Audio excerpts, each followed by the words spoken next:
So I'll start off by just saying congratulations, number 10 now for the Illinois Sportscaster of the Year. I know 13 total, you had three in Wisconsin, and I just wanted to say congratulations. It's always exciting, no matter how many of those you win. It's always a feeling of gratification and accomplishment, and it's very sweet. I can't deny that. So talk to me a little bit about how you got into broadcasting. So you grew up on the West Coast, you went to San Jose State. Where did the connection form between you and wanting to get into broadcasting? I've always loved sports, playing as a kid, football, basketball, baseball.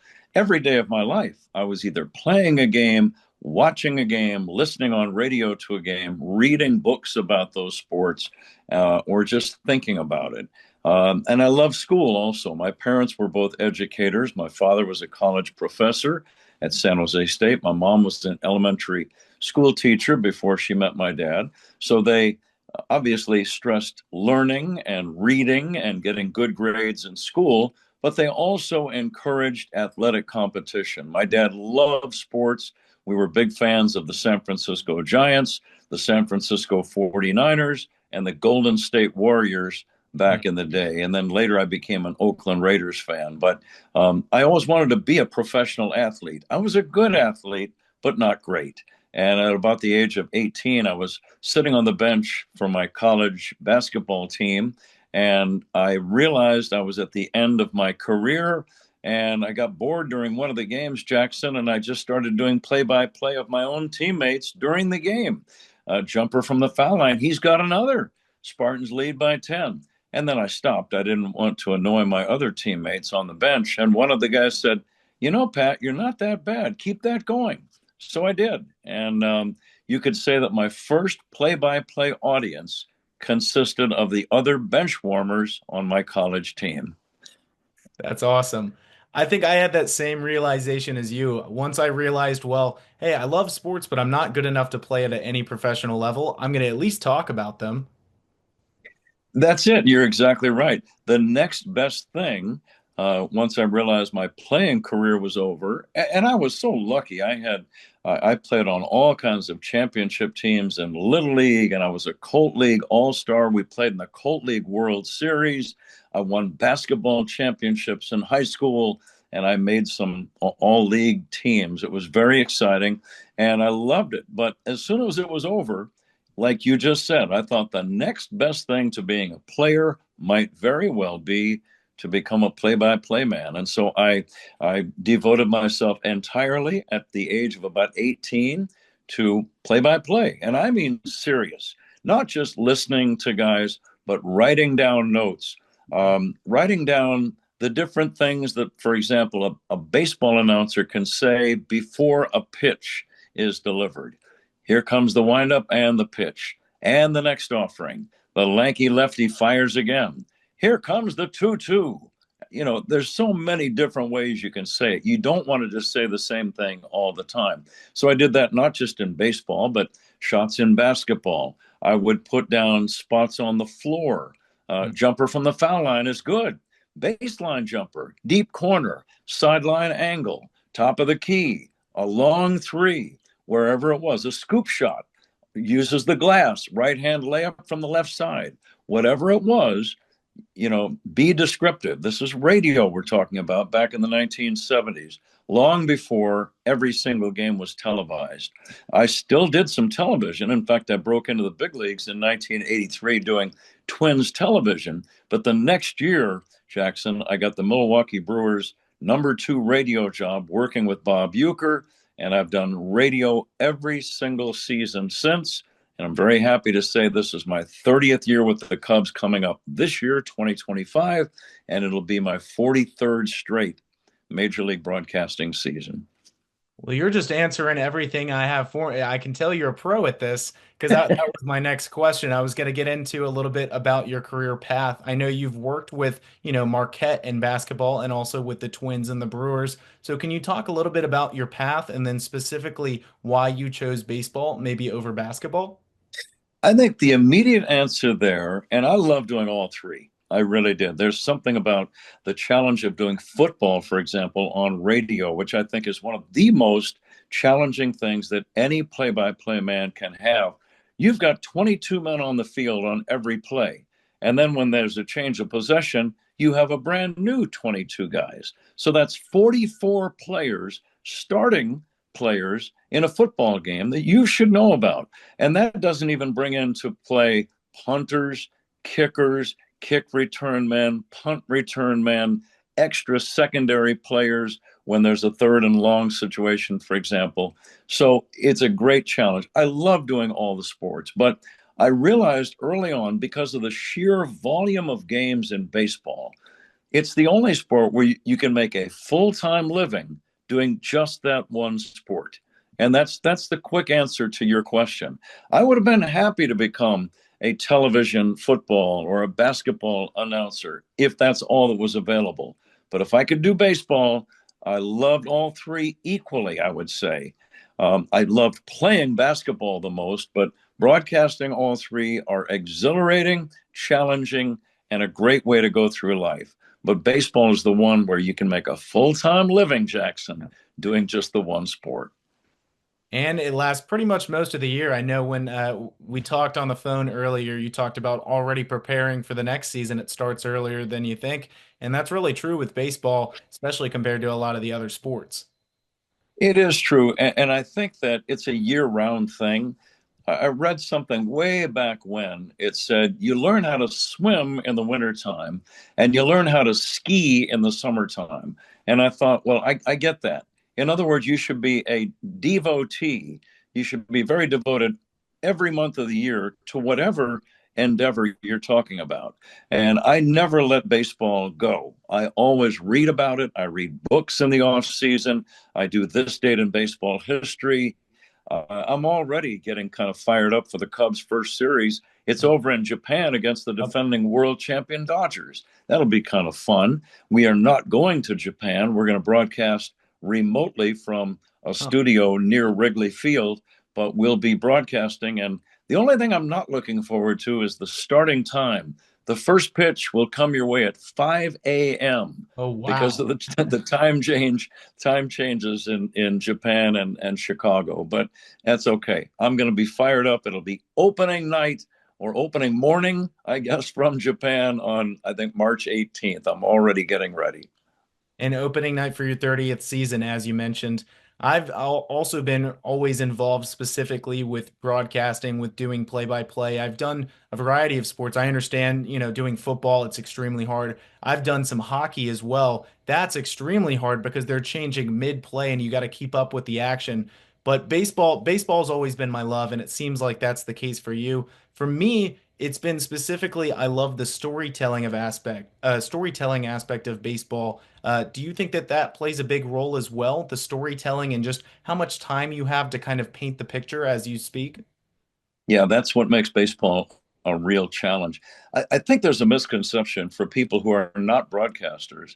Many people think baseball would be the best and the easiest sport to do because we've all played baseball. Every American boy Yeah, or girl, if you like sports, you've played baseball games. You know exactly. where first base is, you know where center field is, you know where the left field line is, you know what the starting lineup is all about, and you put your best hitters 3, 4, 5, and the leadoff hitter should be speedy and scoring runs.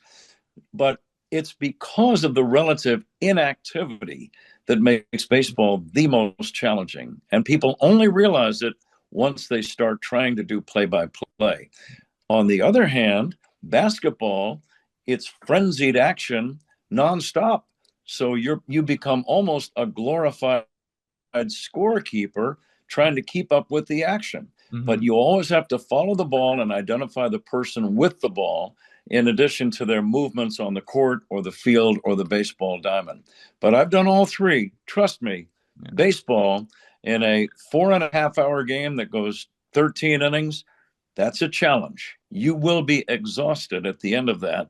And uh, again, it's strange because it's a simple game. You hit the ball, you run to first base.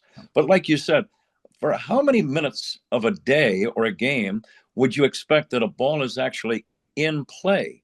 It's surprising, but the ball is in play. I mean, a batted ball and a thrown ball it's only about 4 or 5 minutes tops. And that's if the ball game has a lot of action. Now you got to worry about the other 2.5 hours that you're on the air. So baseball is the most challenging, but it can be the most rewarding, and it's very fun. And it gets more fun as you do it year after year after year, like I have. I love it, and I can't wait till this season. That's awesome. I mean, so yeah, it's easy to call a game when it's, 9-10 back and forth walk-off homer, but it's a lot harder to call a game in, a Tuesday in July that it's a blowout. So when it is something like that, when it's one of those games where, maybe it's a lopsided game or not much is happening, what do you do specifically to fill that void and, continue to drive excitement to fans? Have fun. We tell stories. I have great partners. I have Ron Coomer. He replaced Ron Santo in the booth. Zach Zaidman is our third guy. We have baseball trivia questions. Zach is nice enough to come up with trivia questions many times about the two teams on the field. But we tell stories. We do this date in baseball history. What is your approach, Ron Coomer, when it was 11-2 and you guys are leading? What was your at bat like in the eighth inning as opposed to a tie game? And he would say something like, well, it's important to keep on grinding because it's a big league at bat. It's going to count in your statistics. And baseball is a statistically oriented game. And statistics go a long way toward determining your salary the next year, something like that. But there's no question that baseball is hard when it becomes 11-1. Say you got a big crowd and you're at Wrigley and it's a Friday afternoon. It's 11-1 Mets and we're in the fifth inning. A lot of people are already starting to go home, but you're on the air. You got to keep grinding away and keep describing the action, dropping down a little bit in the intensity of the description of the game because each play is not all that important when it's 11-1, if you know what I mean. Yeah. It's not like it would be if it was 1-1. So you drop down the intensity level, but you still have to be accurate and fair and have fun without being silly or ridiculous. Yes. And you mentioned obviously with Ron Santos and now with Ron Coomer, can you talk a little bit about that relationship with a play-by-play caller's analyst and the person side by side with them? How important is that relationship, not just outside of baseball, but during the game in terms of bouncing off of each other? I think it's very important. That's the format in Chicago. It's been that way for years and years. A play-by-play man and then a former player providing the color. And Steve Stone worked with Harry Carey, for example, on Cubs TV for many years. But Ron Santo and I worked 15 years together, and now Ron Coomer and I begin year number 12. Keith Moreland also worked 3 of those years. But I think that it's important for me to tap into his knowledge. When I walk into the booth, no matter what sport it is, I worked with Al McGuire, the great basketball coach, when I did Marquette games. I want to get his knowledge into the ears of the listening audience. Okay? So I know a lot about the games because I played them from the time I was 8 or 10 years old. It's my job to tap into him. Why did this play work? Why didn't it work? What should the player have done? What could he have done? What were his options on that ground ball to the left side? Could he have thrown home and gotten the force at the plate? He tried to get the double play and was late. Why did he do that? What goes into the thinking of making a play? How do you charge a slowly hit chopper as a third baseman and make that throw to first? Do you practice that play? If you're a catcher, how do you practice catching a foul tip? That's a great question. I don't know how you do that Yeah. because you're never going to practice catching a foul tip unless you really get lucky during batting practice sometimes. So my job is to get your knowledge on the air, no matter what the sport. You're the expert, so I want to hear some expertise.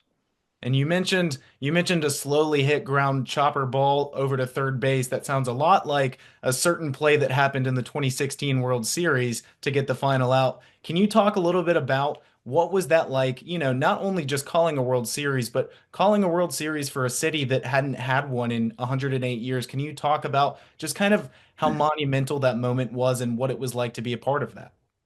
I like the word that you used there, Jackson, monumental. That's exactly what it was. It was exhilarating. It was terrifying.